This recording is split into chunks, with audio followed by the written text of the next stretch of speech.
Chapter 1. The Sentence That Broke Me. I still remember the moment my heart broke, not from cruelty, but from a sentence I couldn't complete. It was the first week at my new school in the city. I sat quietly in the third row, trying to disappear behind my textbook. My shirt was ironed but worn, my shoes slightly dusty from the walk, and my notebook empty except for my name. Arib. That name, so small and simple, suddenly felt like a burden. Everything here was different from my village. The noise, the accents, the fast English. It made me feel like a visitor in my own classroom. Our English teacher, Mrs. Fariha, had a kind face but a serious voice. She walked into class that day and said, "Let's practice introductions today. You, third row, stand up." She was pointing at me. I stood slowly, my knees trembling, and tried to recall the lines I had practiced the night before. I opened my mouth and said, "Hello, my name is Arib. I is from village. My hobby is footballer and reading, bookses." There was a pause, and then the laughter came. First, a few giggles, then full-blown laughter from the back benches. One boy clapped. Another said, "Bookses." "What is bookses?" Someone mimicked me under their breath. "I is from village." I wanted to run, but I couldn't. My feet stayed still. My mouth stayed open. My heart, though, collapsed in shame. I looked at the teacher, begging for rescue. She didn't laugh. She simply said, "Thank you, Arib. You may sit." And I did. I sat in silence while my mind screamed. I didn't hear a word of the lesson after that. All I heard was my own sentence echoing in my head, like it was chasing me. I is from village. Bookses. When the bell rang, I was the first to leave the classroom. I walked home slowly, staring at the cracks on the pavement like they were more comforting than faces. When I reached home, my mother greeted me with a smile and asked how school was. I lied. It was fine. That night, I didn't touch my dinner. I lay in bed replaying every second of that moment. My broken sentence felt heavier than anything I had ever carried. It was just one sentence, but it had exposed everything. My background, my fear, my gap from the others. In the village, I had never needed to speak English. But here, in this new world, every wrong word became a wall between me and everyone else. The next morning, I didn't want to go to school, but I did. Something inside me refused to give up. Maybe it was pride. Maybe it was my mother's quiet sacrifices. Or maybe it was the sting of laughter still burning in my chest. I didn't want that to be the end of my story. So that morning, before school, I stood in front of the mirror. I looked into my own eyes and whispered, "My name is Arib. I come from a village. My hobby is football and reading books." It was still shaky, but it was better. I repeated it 10 times, then 15. Then again after lunch. I didn't want to make the same mistake again, but mistakes don't leave that easily. Later that week, I was answering a grammar exercise on the board. I wrote, "She do not go to school." Before I could finish, someone at the back said loudly, "Wow, she do not go. Amazing English." The class burst into laughter again. This time it felt more personal. My ears turned hot. My throat closed up. I looked at the sentence on the board, and in that moment, I hated English. I hated how it made me feel small. I hated how one little word, does instead of do, could turn me into a joke. After class, I stayed back. I erased the sentence on the board slowly, hoping everyone would leave before I turned around. I didn't want them to see my face. I felt humiliated. Again. Mrs. Fariha walked up behind me and said gently, "Do you know what makes a good student, Arib?" I didn't answer. She said, "The one who keeps making mistakes and still shows up to try again." I looked up, and for the first time, I felt someone wasn't laughing at me. They were believing in me. That night, I sat at my small desk and opened a notebook. On the top, I wrote, "Mistake number 1. Eyes from village." Then I corrected it underneath. "I am from a village." Then, mistake number 2. Books' correction. Books. I smiled. For the first time, my mistakes weren't shameful. They were lessons. I didn't know it yet, but that moment, right there, in my dimly lit room with a cheap pen and an old notebook, was the moment my journey truly began. Chapter 2. The Boy in the Mirror. The bathroom mirror became my first real teacher. After that day in class, I stopped speaking English in front of people, but I started speaking it in front of myself. Every morning before school, I would lock the bathroom door, take a deep breath, stand tall, and begin. Good morning. My name is Arib. I am from a small village. I like reading books and playing football. Then I'd stop. I'd breathe. I'd try again. Sometimes my tongue felt like it didn't know what to do with the words. Comfortable always came out as comfortable. I would say teached instead of taught, and he go instead of he goes. But the mirror never laughed. The mirror listened. Every time I made a mistake, it didn't correct me. But it made me face myself. And that was harder than facing the class. I started keeping a small notebook in my pocket. I called it the Book of Broken Sentences. Every time I heard a new word or made a mistake, I would write it down. At first, the pages were filled with confusion. Words I spelled wrong, grammar rules I didn't understand, meanings I guessed but wasn't sure about. But with every passing day, those pages began to change. I began writing not just the mistakes, but also the corrections. He go to school. He goes to school. I didn't knew. I didn't know. It felt like I was fixing something, rebuilding myself, one sentence at a time. But outside the mirror, in the real world, I remained silent.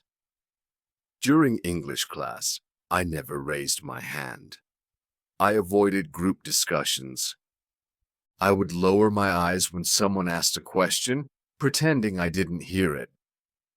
I was afraid that if I opened my mouth, another mistake would come out, and with it, more laughter.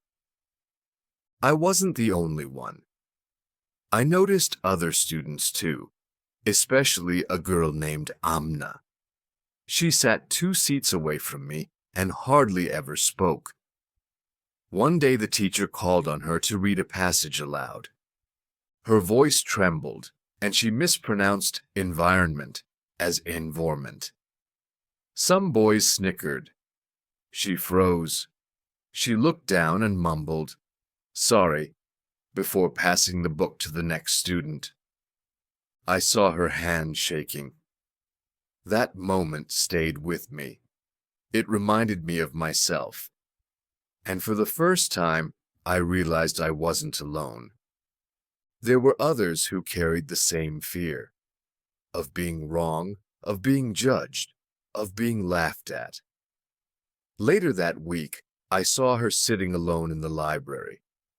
I walked over, heart pounding, and said quietly, "You read well. It's okay to make mistakes. I make them every day." She looked up, surprised, and smiled. It was small, but it felt honest. That one conversation gave me more confidence than all the grammar rules I'd memorized. In the evenings, I started watching English videos on YouTube with subtitles. I didn't understand everything, but I paused and rewound and listened carefully. I repeated after them, sentence by sentence. Sometimes I'd practice those lines in front of the mirror later. This is my dream. I am not perfect, but I'm trying. Don't be afraid to make mistakes. Each time I said those sentences, something inside me softened. Something inside me healed. I was learning something bigger than just grammar.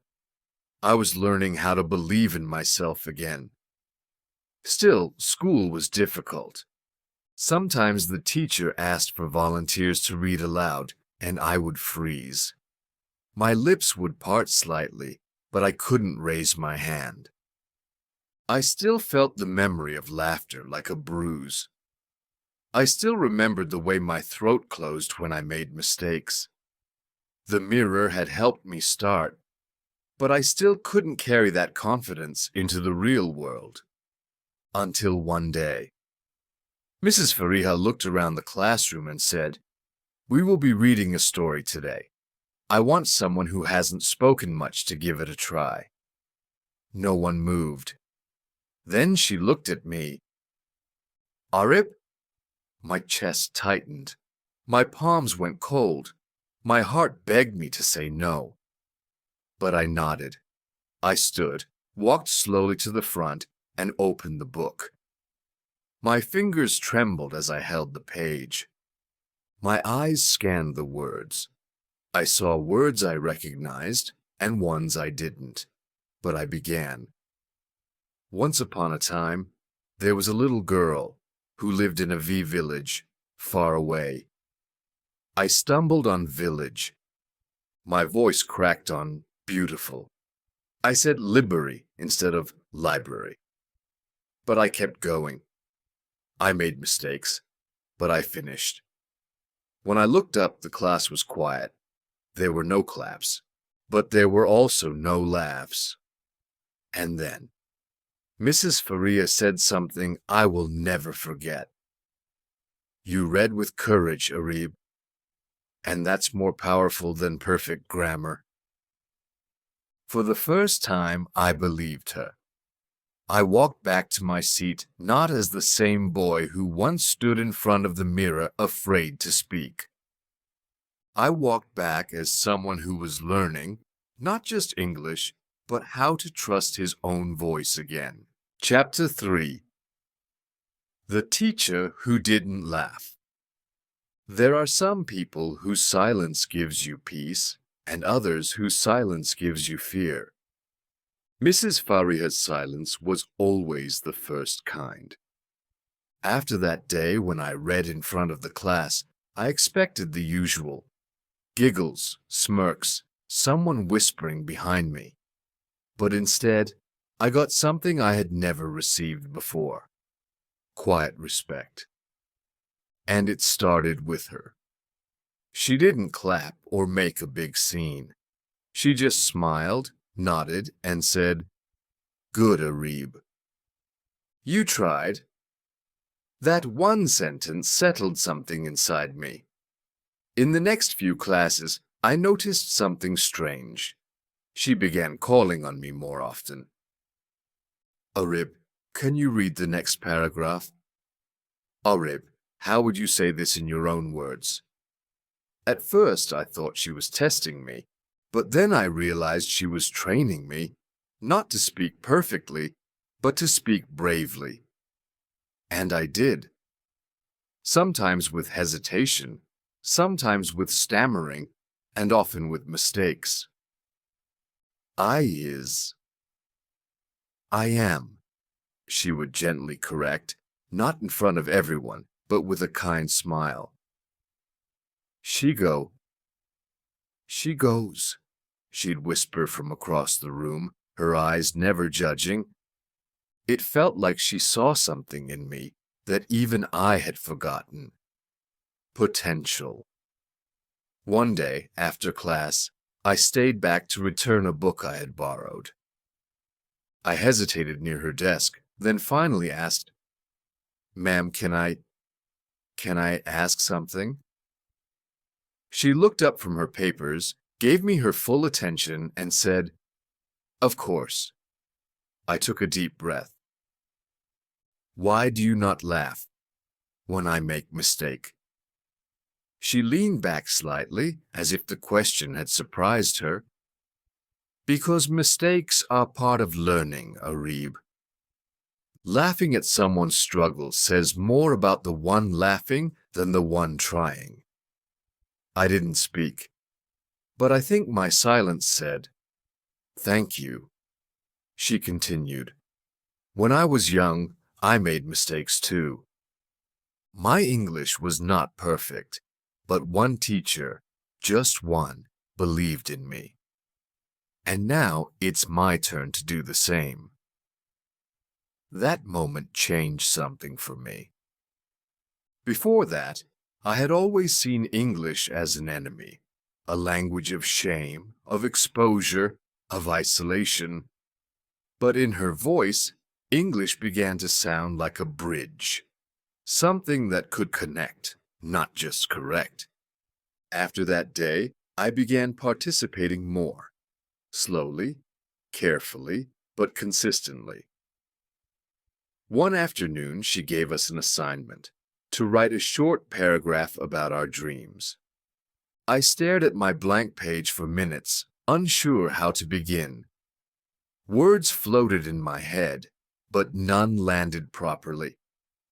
After many tries, I finally wrote, "My dream is speak English fluently, so I can teach my mother how read. She not go to school. I want help her one day." When I gave her my notebook, I expected red ink. But instead, the next day, she came to my desk, handed it back, and said softly, "This is beautiful." I looked at the page. There were corrections, yes, circles and notes in the margins. But at the bottom, in her neat handwriting, she had written, "You wrote with heart. That's more important than writing with perfection. Keep going." For the first time, I felt proud of something I wrote in English. That evening, I walked home slower than usual. The city noises, car horns, barking dogs, kids playing, felt softer somehow. I looked at the trees, at the sky. I even practiced a sentence aloud while walking.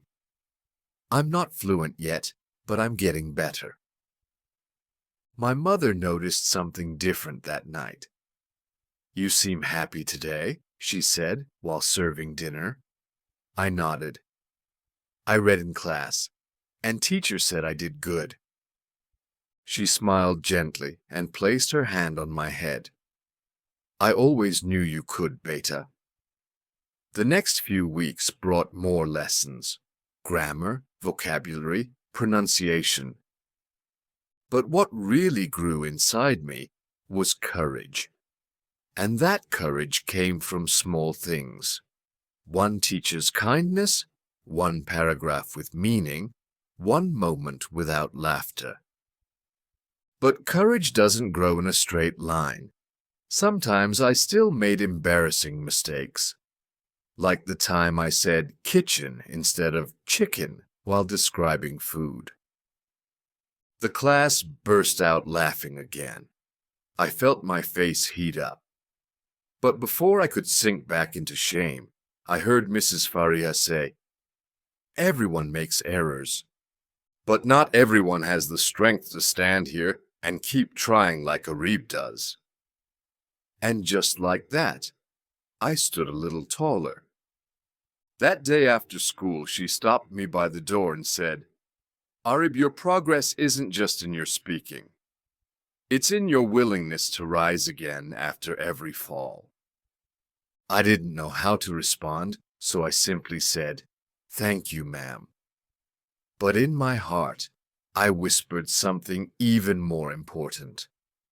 I will not stop. I went home and wrote that sentence in my notebook, underlined it, circled it. I will not stop. It became my promise, not just to my teacher, not to my classmates, but to myself. Chapter 4. Mistakes in my notebook. If someone had opened my school bag, they wouldn't have found anything special.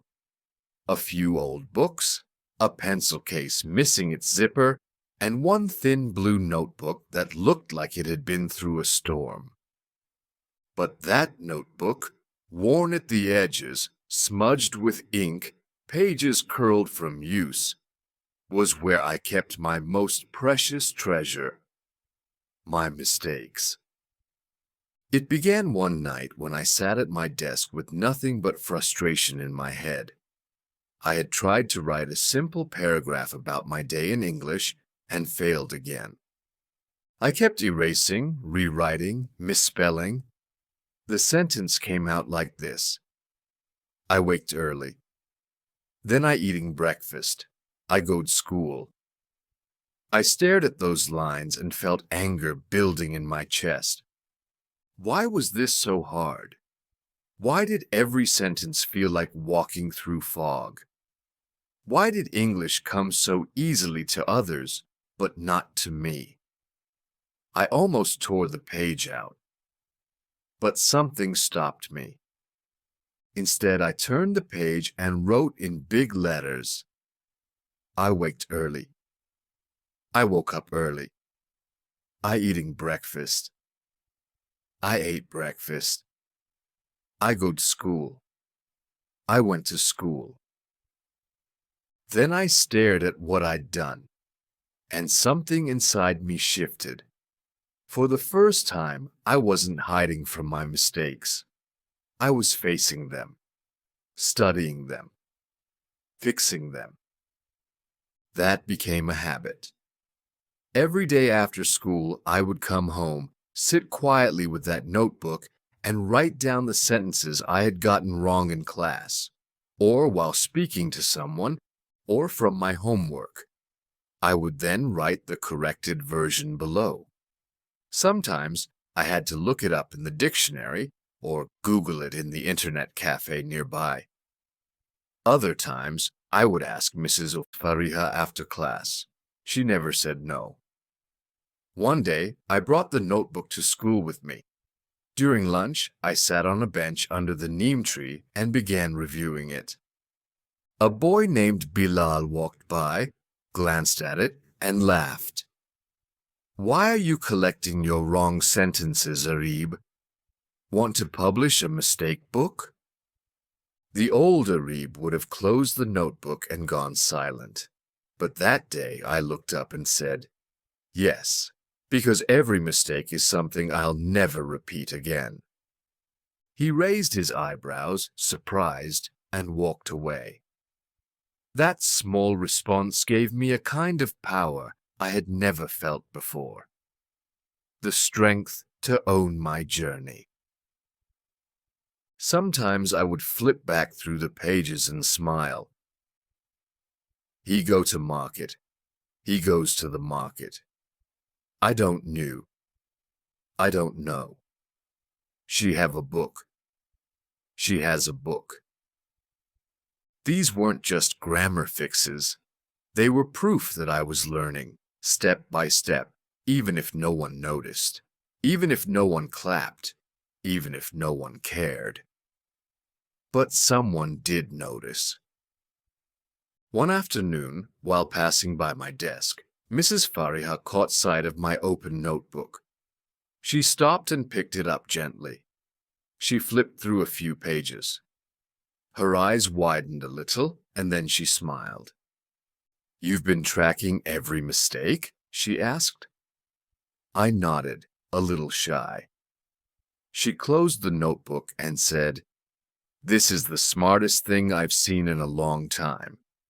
Do you know what this shows me?" I shook my head. "It shows me that you care more about growing than about pretending to be perfect."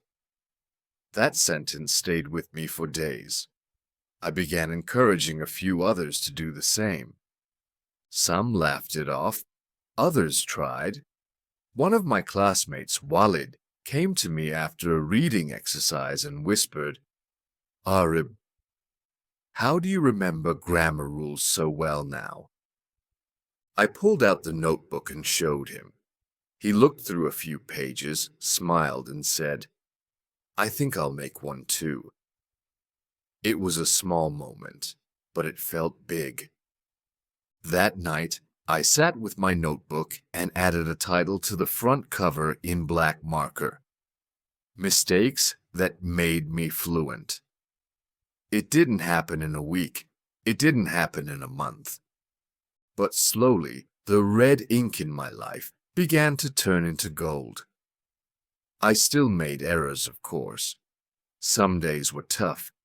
I still forgot tenses. I still paused between sentences. But now I had something most others didn't: a record of everything I'd overcome. It reminded me that failure wasn't the end. It was the beginning. That falling down wasn't the problem. Staying down was. I had spent so much of my early school days trying to avoid being wrong. Now I was proud of every mistake I had written, because behind each one was a battle I had fought, and slowly was winning. My English was still far from perfect. But now I was no longer afraid of that, because perfection had never taught me anything. Mistakes had. Chapter 5. The bathroom laughter. Sometimes the quietest places hurt the most. For me, the school bathroom had become my secret classroom. It was the only place where no one was watching. No eyes to judge, no hands ready to point, no whispers to cut through my confidence. I used to slip away during lunch breaks and lock myself inside one of the stalls. And then I would practice, out loud, repeating the same sentences, the same words, again and again. My name is Arib. I come from a small village. I want to speak English fluently. I'm not perfect, but I am trying. There, surrounded by cracked tiles, faded graffiti, and the dripping sound of a leaky tap, I felt safe. It wasn't the best place, but it was mine. My voice echoed off the walls, and in that echo, I started building something fragile but real: confidence. But secrets have a way of escaping, even when you guard them. One Wednesday afternoon, I was practicing pronunciation in a low whisper. She goes to the market. They are playing football. I have been studying English. Then I heard it, the creak of the bathroom door. I froze. Footsteps. And then, giggling. 2 boys. I recognized their voices instantly. Faraz and Zain, both from my section. They paused just outside my stall. One of them whispered, loud enough for me to hear, "Who's giving an English speech in the toilet?" The other replied with a fake accent, "I goes to the market." "I is improving." They both burst out laughing. My face burned. I felt as though every word I had just spoken had betrayed me, like I had been caught naked in the middle of my dream. I stood still, hoping they would leave. But they didn't. One of them even knocked on the stall door and said, "Hey, Shakespeare, do you need a mic?" More laughter. I wanted to disappear. When they finally left, I stayed in that stall for 10 more minutes, my eyes fixed on the floor, the sentence stuck in my throat. My chest felt tight. That familiar pain, the sting of being mocked for trying, returned. I washed my face before leaving, trying to erase the red in my cheeks. The rest of the day, I didn't speak a word. I went home and didn't touch my notebook. I stared at it for hours wondering, is it even worth it? Why was I working so hard just to be laughed at? Why was I turning my mistakes into lessons when others turned them into jokes? The bathroom had been my sanctuary. Now even that felt unsafe. That night, I didn't practice. The next day, I avoided eye contact in class. During lunch, I sat alone. I felt the same old silence creeping back, the kind I used to live in before I ever believed I could change. But then, something unexpected happened. During English class, we had to work in pairs on a dialogue activity. Everyone rushed to their friends. I stayed back, unsure. I didn't want to speak. I didn't want to risk another mistake, another laugh. Then someone tapped my shoulder. It was Walid, a quiet boy from the last row. He wasn't popular, but he was kind. I had helped him once with an essay. He looked a little nervous too. "Do you want to be my partner?" he asked. I nodded. We sat in the corner, reading the dialogue together. He stumbled on the word environment. I helped him. I stumbled on opportunity. He corrected me softly. We finished the activity and submitted it. No applause, no drama. But something inside me healed a little. After class, Walid looked at me and said, "You're good at explaining. I wish I could speak like you." I stared at him, surprised. "But I make mistakes all the time." He smiled. "That's how I know you're learning." Those words hit me harder than any insult ever had. Later that evening, I opened my notebook again. I flipped to a fresh page and wrote, "Mistake. I hide after people laugh." Correction. I speak again anyway. Then below it, mistake. Letting others decide my worth. Correction.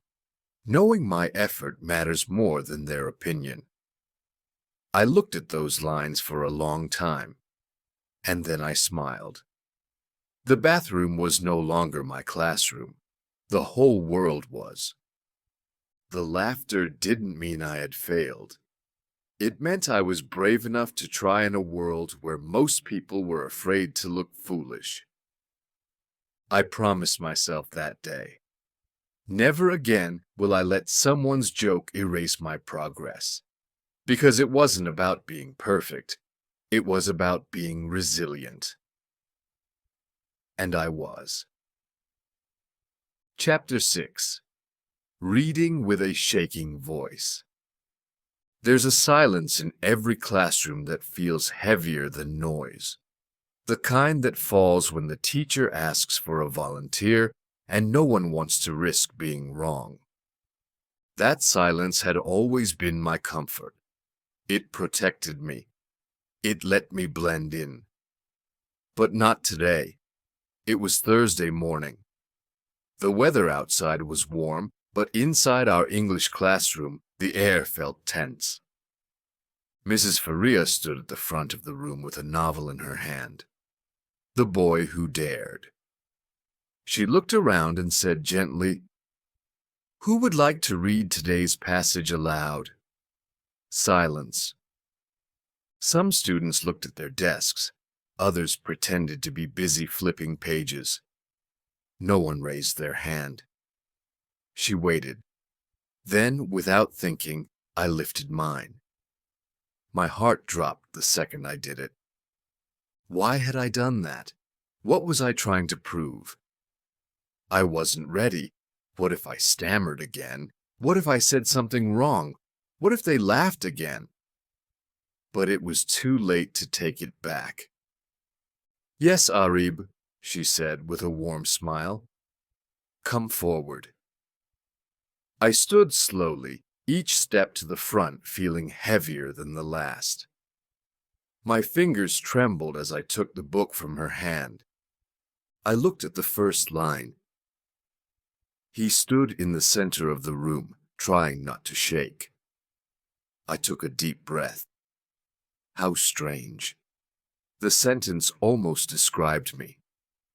I read aloud, my voice low and uneven. He stood in the center of the R room, trying not to shake. A few giggles, someone whispered. My ears turned hot. But I didn't stop. I moved to the next line, then the next. Words stumbled out, some correct, some not. I mispronounced conscience and paused on disobey. My accent flattened truth into truth. I heard myself falter, but I kept going. Line after line, sentence after sentence, like climbing a hill barefoot. By the time I reached the final line of the passage, my voice had steadied. It was still soft, still uncertain, but no longer afraid. I looked up. The classroom was quiet. No one clapped, but no one laughed either. And then, from the back, came a slow, respectful nod. It was Walid. Mrs. Faria stepped forward and gently took the book from my hands. "Thank you, Arib," she said.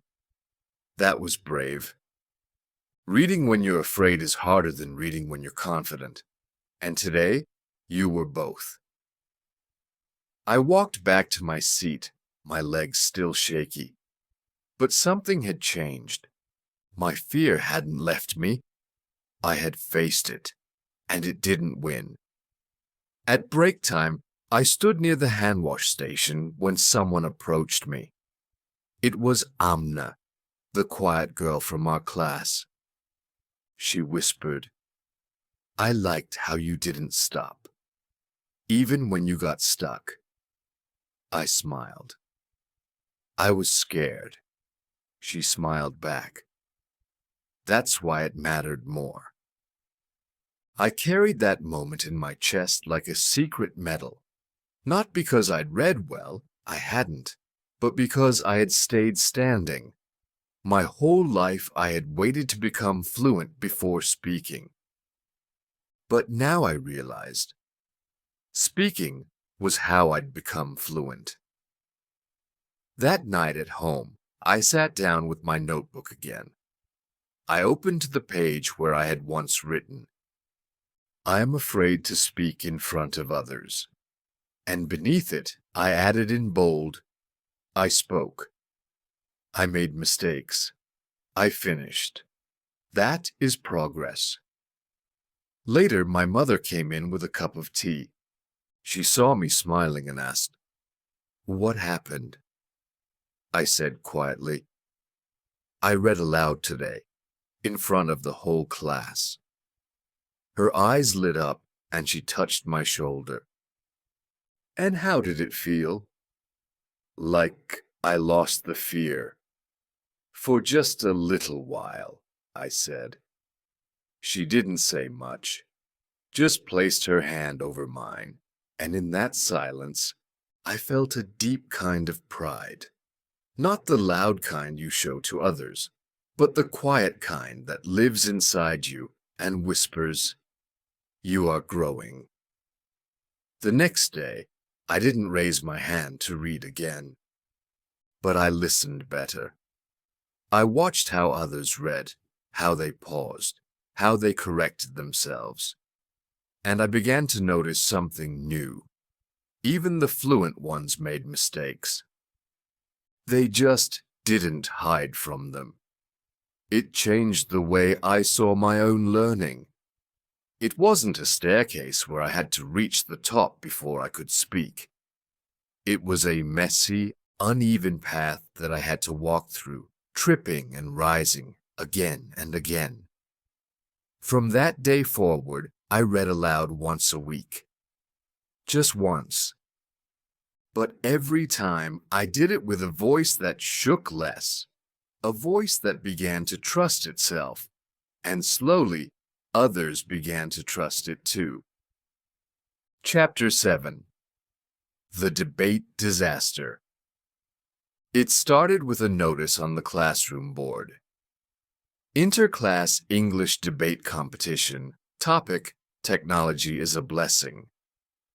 Every year, this was a big event. Students wore uniforms as crisp as their grammar. They stood on stage, full of confidence, delivering flawless speeches, while the rest of us clapped politely from our benches. I had never imagined myself up there. But this year, something inside me said, "Try." Not because I was ready, not because I thought I'd win, but because I was tired of sitting at the back and wondering what it would feel like to stand at the front. When I saw the sign-up sheet, I paused.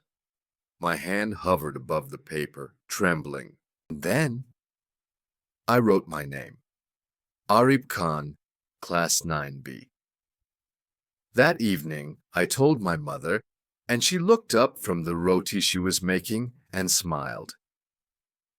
"That's brave, beta." Brave. Not brilliant, not fluent, just brave. And for the first time, that felt like enough. For the next 2 weeks, I prepared. I wrote my arguments, I memorized my speech. I practiced in front of the mirror and even in front of Walid, who gave me tips and clapped every time I made it through a paragraph without stopping. My notebook was filled with corrections. Technology have changed. Technology has changed. It gives us chance. It gives us a chance. More easy. Easier. Each page was messy. Each page was a step forward. The night before the competition, I practiced until my voice went hoarse. I imagined the audience, the judges, the microphone. I whispered to myself before sleeping, "Don't be perfect, just be present." The morning of the debate, I ironed my shirt 3 times. My hands were sweating. My legs felt like they belonged to someone else. But I walked into the auditorium anyway. There were 6 contestants, all confident, all fluent, all wearing smiles like armor. I sat quietly at the end of the row, clutching my paper, praying my turn would be last. But it wasn't. I was third. When they called my name, Arib Khan, Class 9B, I stood, heart pounding like a drum. I walked onto the stage, my footsteps echoing in the silence. The microphone stood taller than me. I adjusted it and looked out. Faces. So many faces. I froze. The lights above me felt hot. My paper trembled in my hand. My breath came too fast. I opened my mouth and said the first line. Technology is a blessing because it helps us connect with. I blinked. The next word was gone. So was the one after that. I looked down at the paper, but the letters blurred. My mouth moved, but no sound came. A few whispers started in the crowd. One boy chuckled. I felt the same old heat rise in my ears. My chest tightened.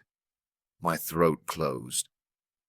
I whispered, "Sorry," and rushed off the stage. Silence. No applause. Only my footsteps, fast and ashamed, back to my seat. I sat there, eyes stinging, gripping my paper so tightly it tore in the middle. I didn't hear the rest of the speeches. I didn't even hear the bell when the event ended. I had failed. Publicly. Fully. Later that day, I stayed behind in the empty classroom. My face still burned with embarrassment. My voice was broken again. Maybe it had all been a mistake. This learning journey, this dream of fluency.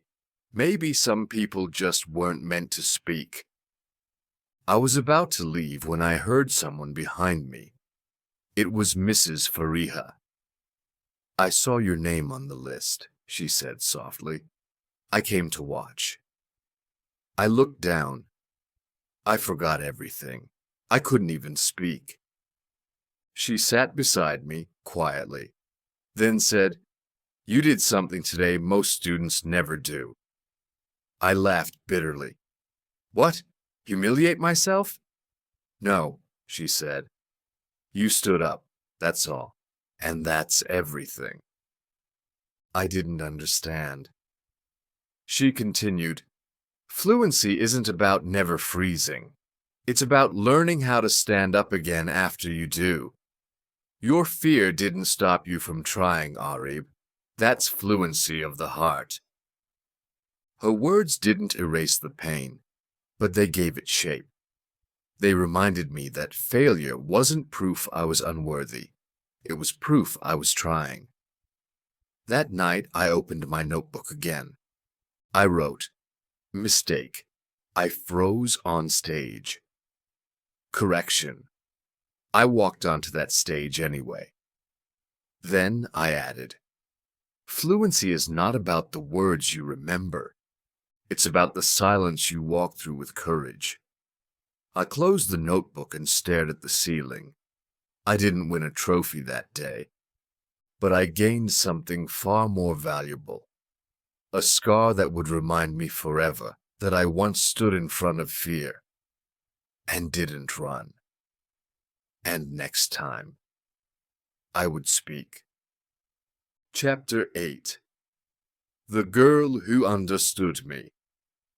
The next day after the debate, the school felt louder than usual. Laughter rang through the corridors. Groups of students huddled in corners, retelling moments from the competition, quoting lines from the confident speakers, praising their fluency like it was a superpower. I stayed quiet. The memory of standing on stage, frozen, unable to breathe, it kept replaying in my mind like a loop I couldn't escape.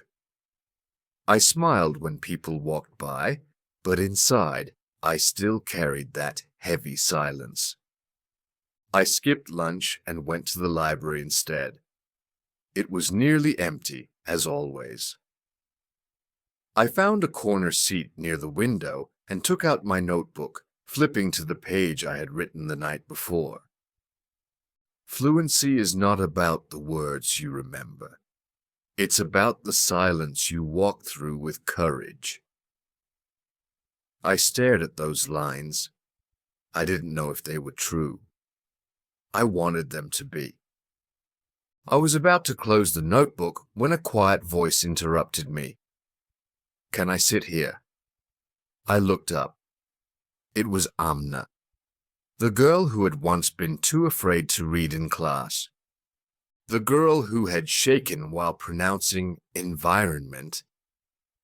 The girl whose silence, I had once noticed, felt familiar. I nodded. "Yeah, sure."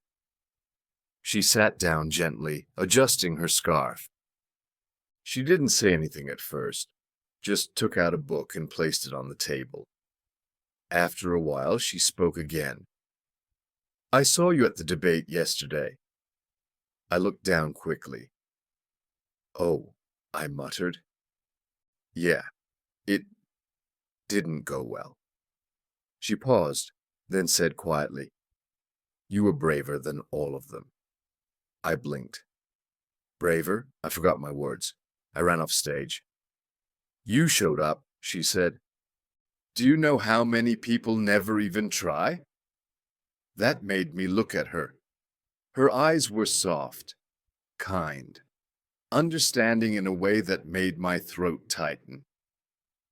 I used to think people would laugh at me forever, she said, until I saw someone speak with a shaking voice and not give up.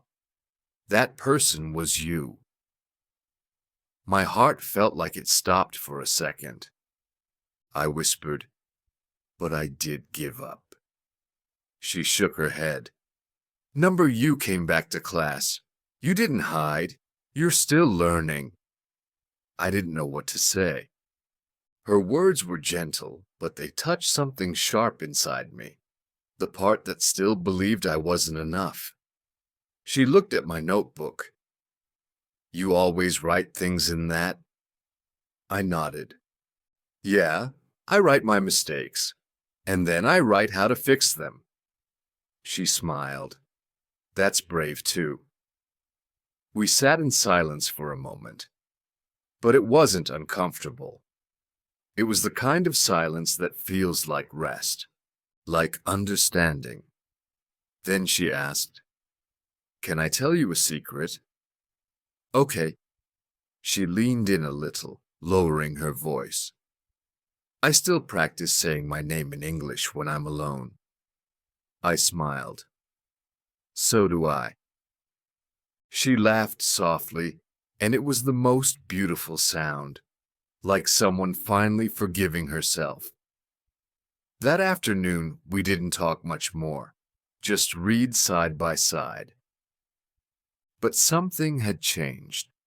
In that quiet library corner, I realized something I had never truly understood before.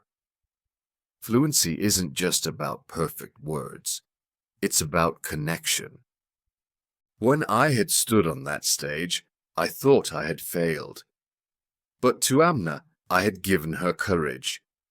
And in return, she had helped me find mine again. That evening, I added a new page to my notebook. Lesson. Your voice, even when broken, can still help someone else stand. And then I wrote, Fluent isn't when everyone claps for you. Fluent is when someone understands you. The next day, Amna passed me a small note in class. It read, You should try again. In the next competition, I'll be in the audience, this time cheering. I folded the note gently and placed it inside my notebook. It stayed there for months, and every time I opened that notebook and saw it, I was reminded. I was not alone. My mistakes were not shameful. They were shared. Somewhere in the classroom, someone else was learning through fear too. Someone else needed to see that it was okay to fall. And when I stood, even with trembling hands and an unsure heart, I wasn't just lifting myself. I was lifting someone else too. Chapter 9. The day I didn't translate. There are days when everything feels the same, and then there are days that change you quietly without warning. This one began like any other. Morning sun, breakfast with my mother, the walk to school filled with the usual noise, honking rickshaws, chattering shopkeepers, children rushing with open backpacks. I didn't expect anything special. English class was scheduled just before the lunch break. When I entered the room, I noticed something new on the board. Group activity. Solve the clues. Find the story. Mrs. Fariha smiled as we sat down. Today, we're doing something fun. I've hidden parts of a short story around the school. Your job is to work in teams, read the clues, and bring back the full story in the right order. But there's one condition. You must only speak English during the activity. Groans echoed around the classroom. Only English? Someone whined. Even during the search, another added. Yes, she said, eyes sparkling. You'll be surprised how much you understand when you stop waiting to be perfect. She divided us into groups of 4. I was with Walid, Amna, and a boy named Hamza. The moment we stepped into the corridor, I could feel it, the nerves tightening in everyone's chest. No Urdu, no help, just us. And English. The first clue read, "Where pages live and silence speaks, the next part of the story hides beneath the seat." Walid read it aloud. Pages live, silence speaks. Must be the library? We all looked at each other. Then Amna said, "Yes, library." "Let's go." No one translated the sentence into Urdu. We just understood. We reached the library and searched quickly. Under one of the reading benches, Hamza found a folded piece of paper. He opened the door slowly. A shadow moved inside. His heart raced. It was a suspense story. Exciting, mysterious. And suddenly I found myself pulled into it. The language didn't scare me. The sentences didn't feel foreign. We read the next clue together. I pointed to the word hallway and said, "That must mean near the staircase." Walid nodded. "Let's check." We were solving, discussing, deciding, all in English. No one noticed that we hadn't switched to Urdu even once. We were thinking in English. And that was the moment it hit me. I wasn't translating anymore. I wasn't converting thoughts from Urdu to English in my head. I wasn't slowing down to rearrange grammar rules. I wasn't whispering the sentence twice to myself before speaking. It was just happening, naturally, freely. And for a second, my heart skipped. I looked at Amna, who was smiling while reading the next line of the story out loud. Walid was laughing at a joke I made in broken but confident English. This was fluency, not polished, not perfect, but real. We found the last piece of the story inside the science lab. I picked it up and read. And when he stepped into the light, he realized. He was no longer afraid. That line felt like it had been written for me. We returned to class, all the teams buzzing with excitement. When Mrs. Fariha asked how it went, Walid raised his hand and said, "It was fun, ma'am. We didn't even need to speak Urdu." She smiled proudly. That's the power of practice. Your mind learns when you stop fearing it. I sat there quietly, letting her words wash over me. I thought back to the first day I tried to introduce myself in class and failed. I thought of the bathroom stall where I used to whisper sentences with a trembling voice. I thought of the debate stage where I froze and walked off, ashamed. And now here I was. Not perfect, but fluent in a way that felt alive. Fluent not just in language, but in courage. That evening, I wrote in my notebook, "Today, I spoke English without fear." I didn't translate in my head. I didn't prepare the sentence before saying it. I just spoke. And then I added, fluency is not just about speed or vocabulary. It's when your thoughts flow into words without the weight of shame. I showed the notebook to my mother, reading the page aloud. She looked at me, her eyes soft. You've come far, Arib. I smiled. And I still have far to go. She touched my cheek. Yes, but today, you didn't walk. You flew. That night, as I lay in bed, I whispered one last sentence into the darkness. This is only the beginning. Chapter 10. When I taught my mother. My mother had hands shaped by hard work. They were always busy, kneading dough, folding clothes, washing dishes, holding prayers. But those same hands had never held a pencil to write her own name. Not in English. Not even in Urdu. Growing up, I used to think it didn't matter. She was wise. She had strength. What did alphabets have to do with love?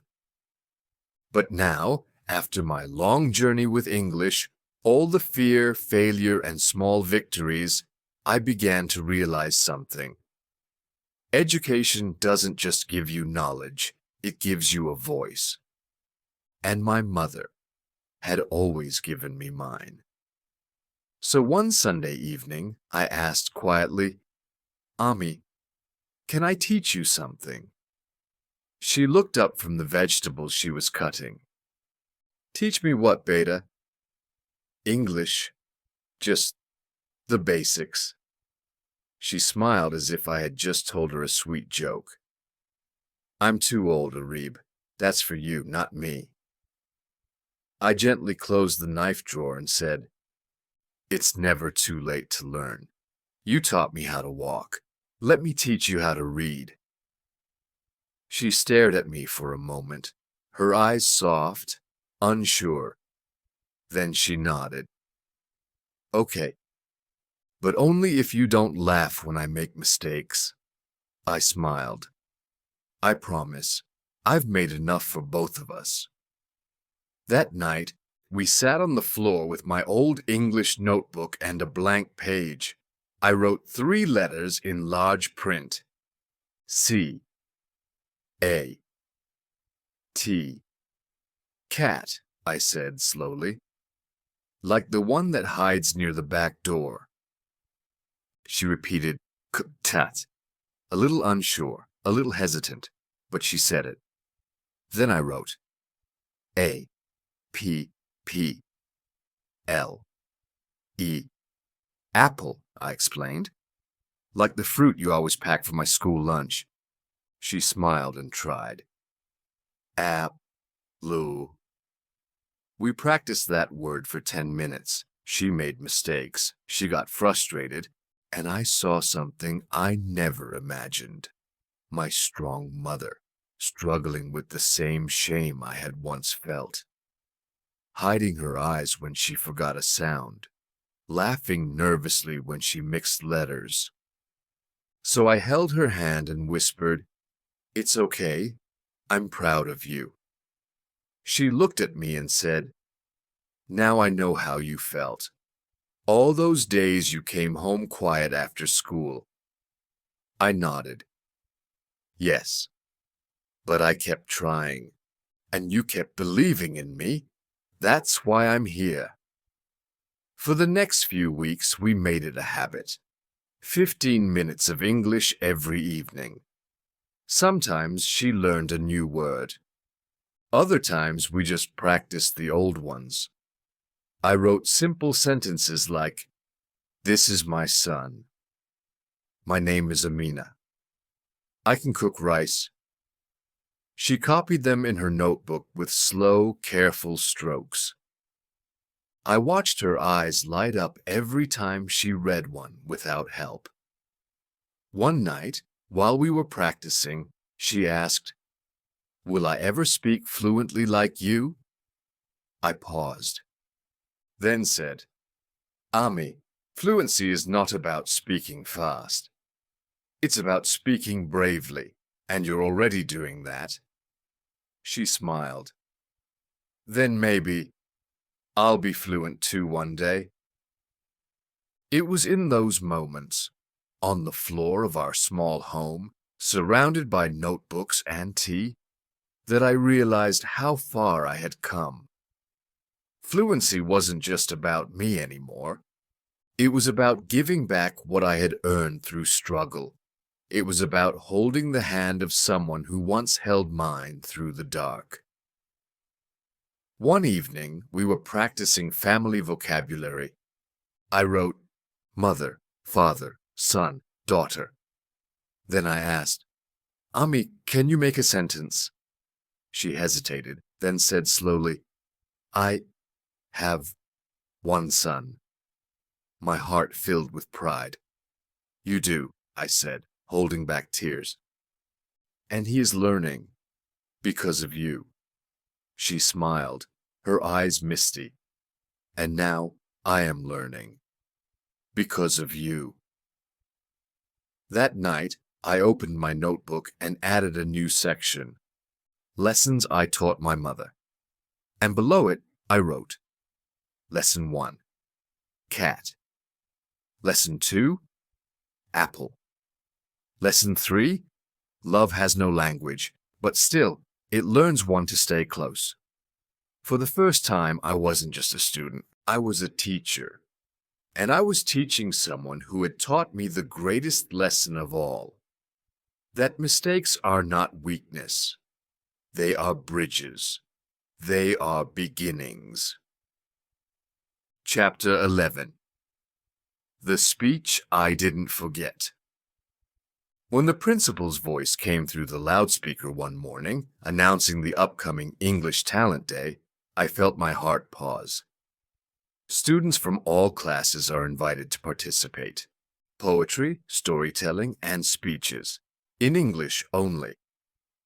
For most students, it was just another chance to show off. But for me, the words English speech still echoed with memory. The memory of the day I froze, the laughter that followed, the paper torn in my hand, the tears I hid afterward. So when Mrs. Fariha approached me during break and asked, Arib, would you like to give a speech this year? I froze again, but only for a second, because something inside me had changed. I looked at her, took a breath, and said, Yes. This time, I think I'm ready. She smiled. Then speak from your heart. Don't worry about the rules. That evening, I sat with a blank sheet of paper for hours. What do you say when you've spent your whole life being afraid of saying anything? Then I picked up my old notebook, the one with every mistake, every correction, every lesson. As I flipped through its pages, I realized something. This notebook was my real story. And so I wrote a new speech. Simple, honest, raw. The day of the event arrived. The auditorium was full again. Students whispering, teachers watching, a microphone waiting in the center of the stage. I wore the same uniform, the same school shoes. But this time, I wasn't the same boy. When my name was called, I stood. No paper in my hand, just my notebook in my bag and my voice in my heart. I walked up slowly, calmly. I took the mic and looked at the crowd. The lights above didn't scare me this time. The silence didn't strangle me. I began. Good morning, everyone. My name is Arib. I'm from Class 9B. And today, I want to tell you a story.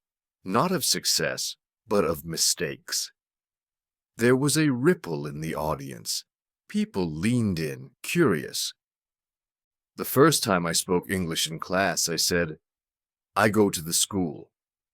Everyone laughed. I went silent. The second time, I said, he have a dog. I was corrected by my teacher, but I felt ashamed. The third time, I tried to read aloud, and I froze. I thought I would never speak again. I paused, took a breath. But then something changed. Started writing down every mistake, and instead of hiding them, I studied them. I told myself, this is how I will grow. I spoke with a shaking voice in the bathroom. I failed on stage. I cried at home. But I never stopped trying. Now the room was silent, not with discomfort, but with attention. Eyes that once glanced past me were now watching closely. I used to think fluency meant speaking fast or without mistakes. Now I know. Fluency is when your words come from courage, not fear. It's when your voice carries your truth, even if it trembles. I looked up. Amna was in the crowd, so was Walid, so was my teacher.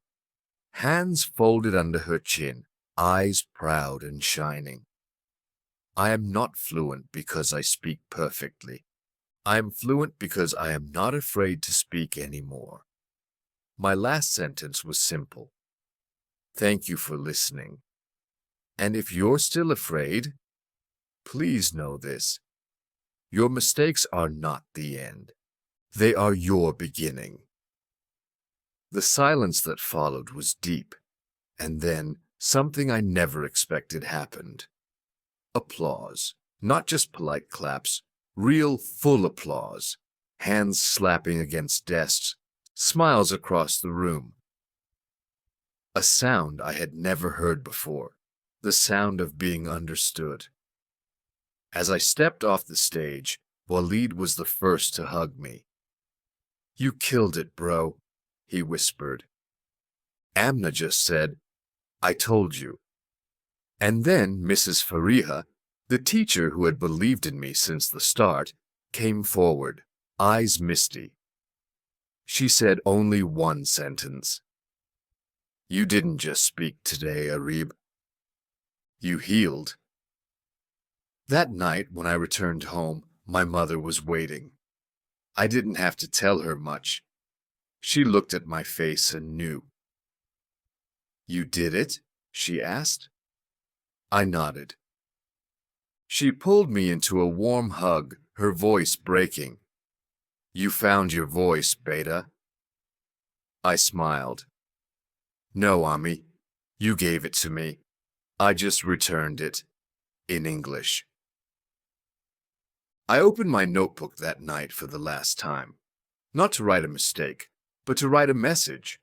I stood on stage, I spoke my truth, and this time, I didn't forget my words. I remembered who I was. Chapter 12. The Day I Called Myself Fluent. Fluency is a strange thing. You wait for it like it's a destination, a day when everything will suddenly become easy, when your tongue will never trip, your grammar will never break, and your accent will be flawless. I used to think it would come with a certificate, a moment, a loud applause, a medal maybe, but it didn't.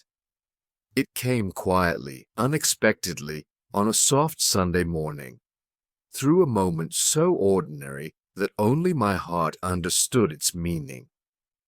That day, I was helping my mother write a grocery list in English.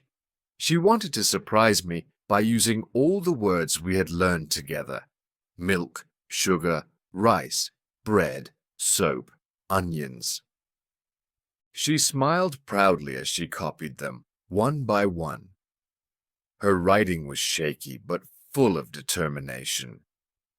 As I helped her sound out vegetables, she looked up and said, You're good at this, Arib. Maybe you'll become a teacher one day. I laughed. Maybe. She tapped the pen gently against her chin and asked, So, are you fluent now? Her question caught me off guard. Was I? I paused. I thought of all the times I had spoken without fear, all the mistakes I had made and forgiven, the stage, the library, the quiet classroom where I once hid inside my own silence, the pages of my notebook, full of broken English, crossed out lines, tears, and progress. And then I smiled. Yes, I said slowly, I am fluent. She raised her eyebrows, surprised. Really? I nodded. Not perfect, but fluent. And I meant it. Because that morning, when I woke up, I didn't rehearse any sentences in my head. Because when a neighbor asked me for directions in English, I answered without panic. Because when I helped my younger cousin with her English homework, I didn't feel like a fraud. Because when I looked in the mirror and spoke, I didn't hear shame in my voice anymore. Because I had made peace with my imperfections, and that more than anything was fluency. Later that day, I visited my old school notebook, the one that had followed me through my entire journey.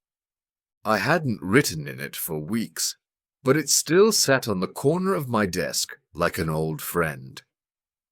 I opened it to the first page, the one where I had once written, "My name is Arib. I want to speak English. I'm afraid." The ink had faded a little. The handwriting looked smaller, younger. I turned to the last empty page and picked up my pen. With steady hands I wrote, "My name is Arib. I do speak English. I'm not afraid anymore." I paused. The air in the room felt still, almost sacred. Then I added, "My mistakes made me fluent. My shame made me soft. My silence made me strong. And my journey made me whole." I closed the notebook gently, not as an ending, but as a quiet beginning. That evening, Amna texted me, "There's a group of juniors starting English practice after school. Want to help them?" I replied, "Yes. Let's pass it on." Because what good is fluency if you keep it to yourself? I walked out to the rooftop that night, the stars above quiet and kind. And for the first time in my life, I whispered to the wind, not in Urdu, not in silence, but in English, without hesitation. "Thank you, mistakes. You made me who I am." And I meant every word.